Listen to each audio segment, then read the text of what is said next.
Hello fellow mutants, welcome back to another video. And as you guys may know, I'm a huge Ninja Turtle fan.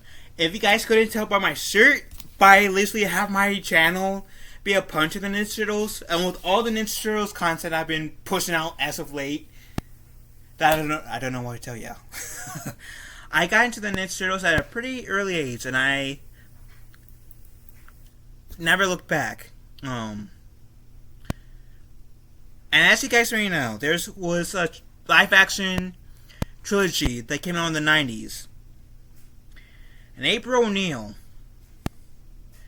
was in all three films. But she was portrayed by two different actresses. So let's get into, I'm going to skip the, beginning part of this article because it's just, I feel like it's filler. But let's get into, why there was that recast of April O'Neil in the live-action trilogy, shall we? So let's find out. It's become a bit infamous over the years that Judith Hodge, sorry if I mispronounced that name, wasn't the happiest camper on the set of the Teenage Mutant Ninja Turtles, to the point where she was often perceived as being difficult. A majorly contentious issue was her eminent refusal to wear the yellow jumpsuit that had been an iconic part of April O'Neil's look, thanks to the cartoon. It begs the question of why she wanted the role if she was so adverse to the character's unusual wardrobe. While she briefly wore a yellow raincoat in the film, no jumpsuit was seen.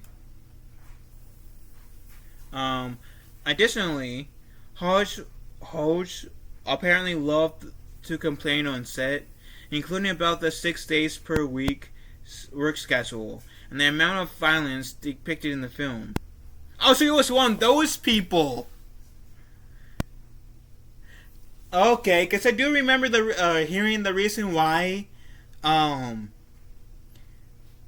as Secret of the Ooze and Ninja Turtles 3 came out, why they were more goofier than the original Ninja Turtles film was because it was mostly parents who were complaining about, oh my god, this is too violent, this is not a kids movie, where they will have more of a leg to stand on if they got on the movie's case of having the characters curse twice. I think it's Raphael who cursed twice saying damn. So they will have more of a leg to stand on if they complain about the cursing than the violence. And I'm willing to bet you they are the same parents who complain about, oh my god, and from the 80s cartoon, right? Oh my god, Michelangelo should not have nunchucks.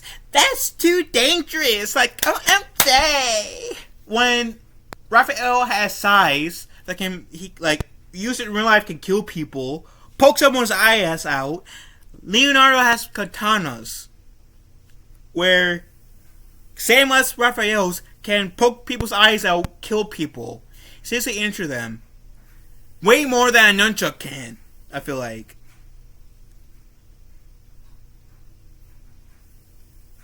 I would never understand that argument, to be honest.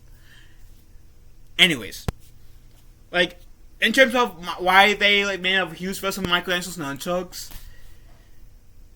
and not make a big fuss about Leonardo's katanas or Raphael's size, and I'll never really understand why they complain about Ninja Turtles being so violent. The first one, it's told a beautiful story about essentially Splinter trying to tell the Turtles, I'm not going to always be here to help hold your hand to guide you. At some point, you guys are going to lose me.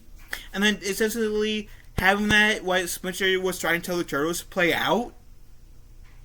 And having some friction between the Turtles because they miss Splinter. And it's clear that they all care about Splinter. Just it's getting to them. And how, what was I going to say? It's all getting to them. But by the end of the movie, they reunite with Splinter. And sure, it has violent scenes, like any comic book based movie would. But it also has some really good, deep dialogue scenes. So I don't get why, like, parents and Judith, I forget her name now. Guess I've been so. Why Judith Hodge, or Hodge, however you pronounce her name, was complaining about the violence. Because there's like, yeah, there are violence in the movie, but there are the deep conversations that balance the story, like the violence out a bit. If the Turtles movie wasn't as dark or violent as it was, I highly doubt the 90s Ninja Turtle film would be as good and beloved as it is today. Let's be real. Anyways. While there's nothing wrong with standing up for oneself, the fact that the rest of the cast never backed up those complaints doesn't speak in her favor. As for the violence, she had presumably read the script before taking the role, and the comics were hardly violence free. So it sounds like she was one of those people that didn't bother to read any of the comics to catch up on the lore. Even the 80s cartoon, as goofy and cheesy as it can be at times, cheesy in a good way, it got violent. I even looked up online. I don't remember even seeing an article that says, any parents saying, "Oh my god, the 80s cartoon is so violent." Like, I don't even remember hearing that about the 2003 cartoon. And the 2003 cartoon, in many ways, is darker than the 80s cartoon. So, yeah. So, Judith did herself a real disservice, to be honest. Anyways. Ironically, toy companies also balked on the violence, leading it to be a tone down for the Teenage Mutant Ninja Turtles 2, although fans weren't pleased. I have to say, Secret of the Ooze was great. I'll fight for the movie. Secret of the Ooze is, like, sure it's not as good as the original movie. I'll give you guys that. And I might be a little biased because Turtles 2 is my favorite. But you guys can't tell me that Turtles 2 wasn't good, or decent at the very least. Like,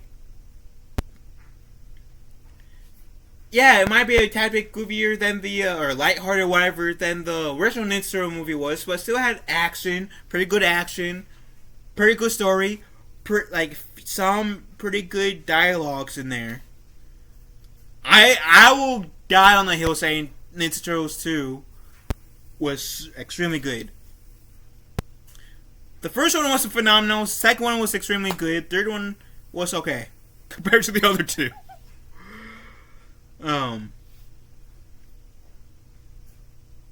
But yeah, like I said, I was pleased by the Turtles 2 movie, and that's probably also because we got to see the Turtles dancing in the second one. And I know that part is might be very, very cheesy. I don't care. Kind of like with the Tobey Maguire emo dance scene in Spider-Man 3. I so love seeing the Turtles dance in Secret of the Ooze. Go ninja, go ninja, go. Go ninja, go ninja, go. Go, go, go, go. Man, that scene was a classic. That scene's a classic. Man. I feel you guys stressing me over there. Shut up. You guys know you love me. Anywho. Um, Paige Turco ended up taking over the April role for both Secret of the Ooze and the third film, Turtles in Time. Even though the third film technically never got an official name by the title, and I'll show you guys. Okay, here's the first Ninja Turtle movie, best movie that we got for the Ninja Turtles. Live action animated, I don't care what you say, best movie, hands down. Second best movie, my personal favorite, Secret of the Ooze. And see how it has a title by under the two? The Secret of the Ooze. Right. And I do like how they have the beginning part where the turtles help Kino at the little store mall thing. And this is the back for the original one, right? And then Teenage Mutant Ninja Turtles 3 don't have a technical title, right? This is where they go back in time, and technically this is, Turtles in Time, but still, I enjoy this. I'll die on the hill. Turtles in Time, or 3, was, an alright movie. But, this one, doesn't even, isn't on the same level as these two, in my opinion. Best, second best, least. Anyways. I have to say, though, as bitchy as she might be, lack of a better term, Judith Hodge might have. I think she did a good job playing April in the original Ninja Turtle movie, and I think that Paige Turco played a really good April O'Neil in the second and third film. Now, would I love to have seen the same actress portray April in all three movies? Sure, but I'm not gonna discount both actresses for their take on the Turtles. I think they both did good, so that's just me. Anyways, what do you guys think? Let me know in the comment section down below. Love you guys. Have a wonderful day. Be kind to one another. I will talk to you fellow mutants later. Later, taters.